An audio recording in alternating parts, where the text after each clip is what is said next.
I want to remind you that you are created with divine ability to succeed.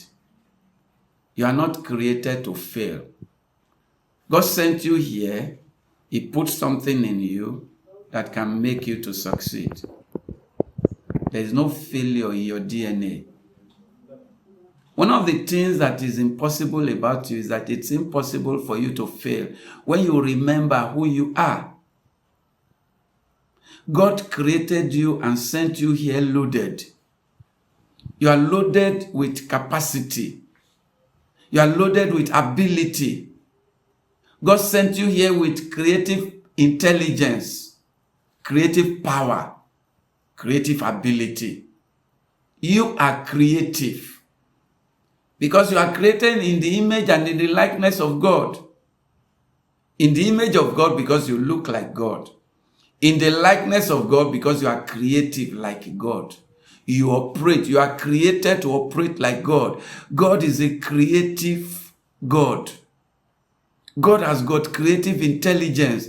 And part of that creative intelligence of God is imparted to you. You are not created to bow down. You are created to rule your world. You are not created to be ruled. You are not created to be an object of pity.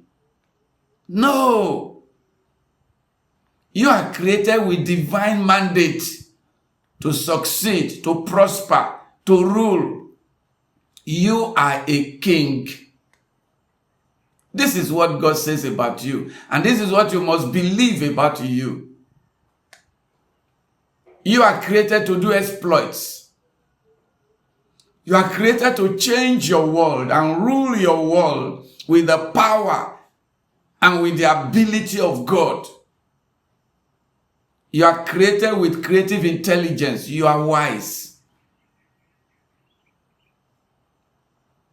When people fail, it is not because they don't have it is not because of the difficulty of the situation.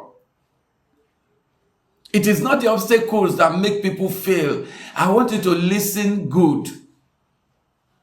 When people fail, they do not fail because the problem is too big. Because the big problem that make people fail, some other people have bigger problem than that and they succeeded. The problem that kills some people dead, some other people have problem that is far, far more than that, but it didn't kill them dead. Instead, it made them rich. It is not the obstacle that make people fail. Don't forget. It is not the bigness or the magnitude of the problem that makes people to crumble. No. Stop saying my problem is bigger than yours. Your problem may be bigger than anybody's problem, but there are other people whose problems are bigger than you, and they made it. You cannot fail. You are not built to fail. Failure is not your portion. You cannot fail. I want to send it to you. You cannot fail because you have got obstacles. You cannot fail because you are faced with impossible situation. You cannot fail because your problems are enormous. You cannot fail because everybody hates you. You cannot fail because everybody rejected you. You cannot fail because there is nobody to help you to borrow you money. You cannot fail because of so many things that you think is disturbing you from succeeding. You cannot fail because people don't like you. There are so many people who they hated more than people hate you, and yet they made it. There are those who started life without any means of borrowing anything, and yet they made it. You can make it. You will make it. I say you will make it.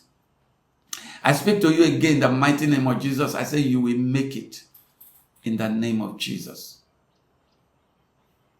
Today, I want you to remember this. You are not created to fail. I want you to remember this. You came to this world with divine ability. You came to this world with power. You came to this world with creative ability and creative intelligence. You came to this world wise. You are wise. You are strong. You can do all things. You came with ability. This is why I want you to remember these 5 points. Point number 1, people do not fail because of the obstacle, because of the magnitude of problem. People don't fail because the problem is too much for them. Because when you think like that because problem is big, that's why some people fail. What of those who have bigger problem and they succeeded? There are some other people who are in a worse case scenario than you are, and they made it, they turned it around. Number 2, you have to remember that failure is not in your DNA. Failure is not your portion. You will not fail. You have to register it in your mind that I will not fail. I cannot fail. It's impossible for me to fail. Failure is not my portion. You must remember that. Number 3, you must remember this, and this is very, very, very important. And that is, you must remember that you have creative ability to know what to do in the midst of this thing that wants you to fail. You must understand that you have creative ability to know what to do. I'm not saying it's not difficult, but I'm not saying it may be difficult, but you have creative intelligence to know what to do to get out of the difficulty. You have creative intelligence to know what to do to get out of the difficulty. You will get out of the difficulty. God will deliver you from this difficulty. Because the creative intelligence of God, this is what he said in 1 John chapter 4, verse 4. He said, you are of God, little children, and you have overcome them. Meaning you cannot fail. Meaning you will succeed. Meaning you will turn this difficult situation around. Because greater is he that is in you. Intelligence is in you. Wisdom is in me. I know. I can't fail. You can't fail when you know this. Greater is he that is in you than any problem, no matter how big. And number 40, I want you to remember. Others may have fallen. Others may have failed, but you cannot if you believe this. Some people that you respect, some people that you think that they are more powerful than you may fall and fail. You should not be discouraged because of that.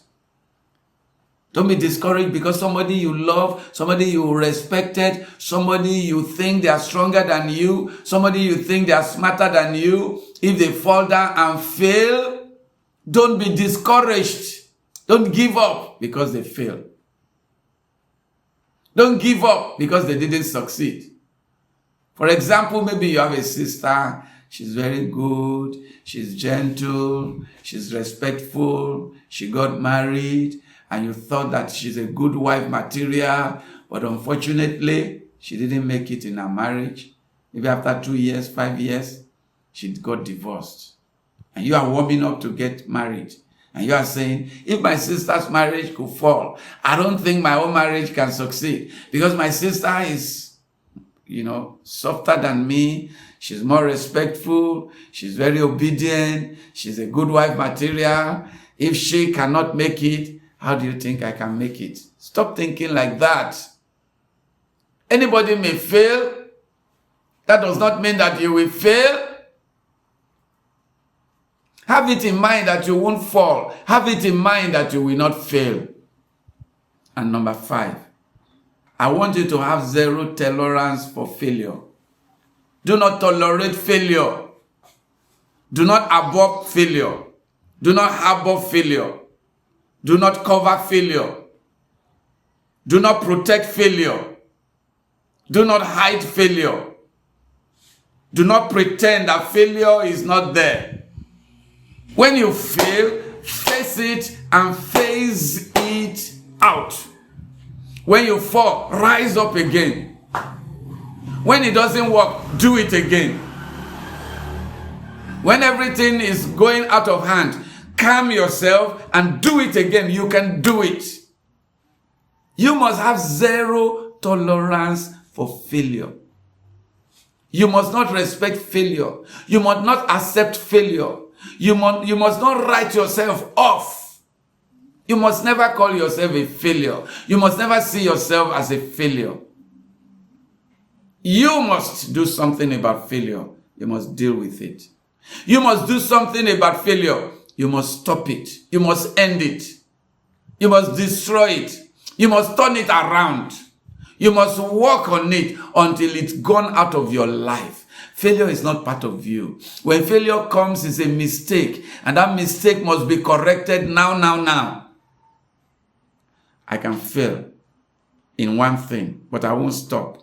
I will turn it around. I will do it again. And I will do it again. If I fail again, I will do it again. I know eventually I'm going to make it. I don't give up. Don't give up. Don't ever give up. Do not give up. Failure is not your portion. Failure is not your portion. And this is what the Spirit of God is saying to the churches. He that have an ear, let him hear what the Spirit of God is saying. Thank you for listening. Think about what I've said. If you can rewind and hear this message again, it will really help you. Thank you for listening. Once again, my name is Joseph Adenuga. Thanking you for listening to this message to this point. Please like this message, send it to your friends, share to people, get somebody blessed. Thank you again for listening. It is well with your soul. This is your brother, friend, and pastor, smiling broadly with joy and saying, thank you for listening. I'll see you in the next video.